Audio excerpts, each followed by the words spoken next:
A autossabotagem é um inimigo das nossas relações pessoais e profissionais.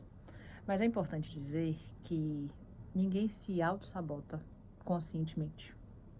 E por isso que ele é inimigo. E por isso que ele afeta as nossas relações. Sabe quando você parece que está tudo indo bem até certo ponto e aí começa as coisas a desandarem, a não funcionar? Parece que alguma coisa parou de funcionar, as coisas não fluem. As escolhas e as não escolhas nossas terminam impactando nas nossas consequências de resultados, nos nossos próximos passos. E veja, ninguém deixa de ir para um lugar que é estrategicamente bom,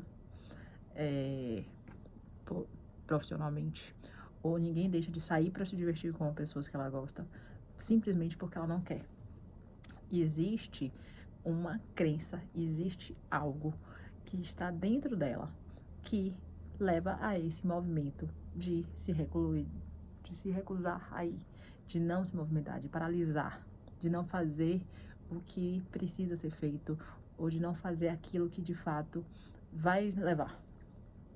Então, não é simplesmente, eu estou me auto-sabotando, ou seja, eu estou me chicoteando à toa. Não, não é sobre isso. É sobre crenças que, de fato, são significados que a gente dá para as coisas que aconteceram e que a gente entende que aquela dor de não acessar aquilo ou de acessar aquele cantinho, que é lá no meu cantinho, seja mais confortável ou seja menos doloroso do que ter que me expor, ter que me arriscar, ter que me mexer, ter que ir para o mundo. Então, esse é um ponto. E por isso que isso vai afetando as nossas relações. Vai me deixando mais grossa, vai me deixando mais silenciosa. Ou ao contrário, eu sou uma pessoa silenciosa e vou começando a ficar falante, ou eu vou falando besteira, ou eu vou começando a xingar. Entende que é toda mudança de comportamento. Se não é conscientemente intencional, significa que existe algo inconsciente, algo que está nos dominando, que está mais forte. E aí é a autossabotagem. E aí eu perco oportunidades de conhecer pessoas interessantes, seja profissionalmente, seja pessoalmente. Eu perco oportunidades interessantes de descanso, de divertimento. E sim, descanso e lazer são fundamentais também para o profissional. Além de, sim, nós somos seres humanos, nós não somos máquinas, nós não fomos criados para só produzir. A gente foi feito para viver. Produzir faz parte da vida. A gente trabalha para viver, a gente não vive para trabalhar. Esse é um ponto importante. E sim, quando a gente entra aí no... Eu já fui workaholic, eu preciso bater meta, eu preciso... Sim, você pode precisar de tudo isso. Mas quando a sua vida se resume só a isso, você está se auto-sabotando. E sim, eu falo muito isso porque eu também já tive. Não é que eu estou falando desse tema sem nem saber. Eu já tive momentos onde sim, eu olhei para algumas questões e vi que eu podia ter ido mais além, que eu perdi chances, que eu perdi contatos. Não porque eu quis, mas porque eu não consegui. Eu também já tive a sensação de ter travas. E aí, o importante é que a gente, de fato, olhe para isso, reconheça e vá além disso. Então, quais são os pontos que a gente tem que entender? A gente não tem medo só do fracasso. Às vezes a gente tem medo do sucesso. Acredite. A gente às vezes tem medo de se dar bem, de ser referência. Porque sim, ser referência, colocar o holofote sobre mim, colocar luzes sobre mim, é arriscado. Mas também é arriscado fracassar. É arriscado, também tem lá seus pesos, seus preços, o não ir para frente, o não prosperar, ficar na escassez. Então, isso tudo a gente tem que considerar, que não é à toa, não é simples. Então, o medo de ser vulnerável, por mais que a gente fale muito que é importante que a gente se deixe estar vulnerável. Mas uma coisa é estar vulnerável, outra coisa é mostrar minha fraqueza para qualquer um. Como eu costumo dizer aos meus mentorados, a gente não sangra, né? Que é um termo que eu adorei. Eu não sei exatamente quem começou com esse termo, mas é um termo que eu adorei, que é não sangre em tanque de tubarão.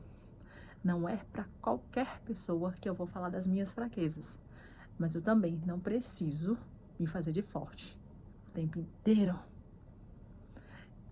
Quando a gente começa a procrastinar no trabalho, procrastinar coisas importantes, procrastinar coisas que de fato vão me levar para outro nível, já começa um alerta. Quando eu entendo que eu tenho medo de delegar, por quê? Porque ninguém faz tão bem quanto eu. E sim, preciso te dizer, ninguém faz tão bem quanto você mesmo, não. Mas se você não começar a delegar, se você não deixar fluir, se você não tiver sucessores em tarefas, você vai sempre morrer fazendo a mesma coisa. E tem um problema você morrer fazendo a mesma coisa? Tem. Preciso te dizer, tem. Porque a gente foi feito para evoluir.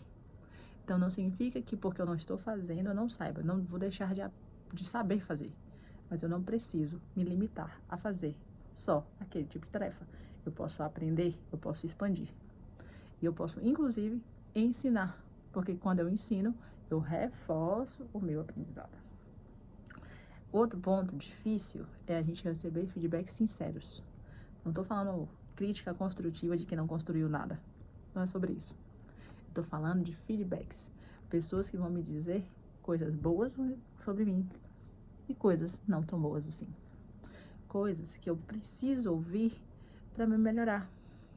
Que vão me levar para um outro nível. Que vão fazer com que eu amplie a consciência sobre mim. Que eu de fato veja.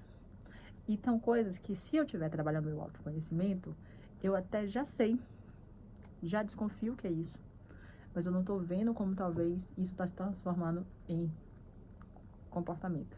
E quando a pessoa me dá um feedback, sim, fica muito mais fácil que eu consiga ir lá. Outro ponto, e que inclusive aconteceu hoje, é quando a gente tem uma autocobrança excessiva. Ou seja, a pessoa cometeu hoje uma conversa comigo, ela só esqueceu. Ela fez um evento maravilhoso, ela trabalha com eventos, e ela esqueceu de tirar fotos para divulgar. Só que em vez dela dizer, poxa, esqueci de tirar foto para divulgar o meu evento, ela simplesmente disse, nossa, mas eu sou incompetente mesmo, né? Fiz o evento lá da pessoa, a mesa ficou linda, tudo, não tirei uma foto, então não consigo nada, não sei o quê. Aí eu falei assim, pô, então você não é incompetente, você só cometeu uma falha. Então veja, o quanto é esse tipo de conversa comigo mesmo, de que eu tô me cobrando. A minha conversa interna, muito severa comigo. E aí também vai me levar a ser severo com os outros. Também é uma autossabotagem. Um outro ponto, que também é uma autossabotagem, é o meu padrão de fuga. Eu evito as coisas, eu até daria conta daquilo. Eu daria conta de fazer uma reunião que eu nunca fiz, apresentar um relatório que eu nunca fiz, uma palestra que seja, lidar, conhecer pessoas, ir a um evento que eu nunca fui, mas eu evito, quietinho, porque aí eu não me arrisco. Eu fujo de responsabilidade de modo geral. E aí sim, isso gera problemas, porque eu não evoluo. Se eu não me coloco à prova, se eu não me coloco além, eu não me desenvolvo. Então veja que o mundo precisa que você se movimente. E sim, você tem que lembrar que é importante para você, para o seu sucesso, independente de que área você está, independente de onde você está, que você se movimente. A autossabotagem é inconsciente, mas os efeitos dela a gente sente, a gente percebe, a gente pode não dar nome. E é para isso também que eu estou aqui, para que a gente dê nome e trate, resolva. Se você gostou desse conteúdo, já clica aqui no sininho, já me acompanha aqui, para que você seja sempre notificado quando tiver mais desses aqui, tá bom? Beijo pra você.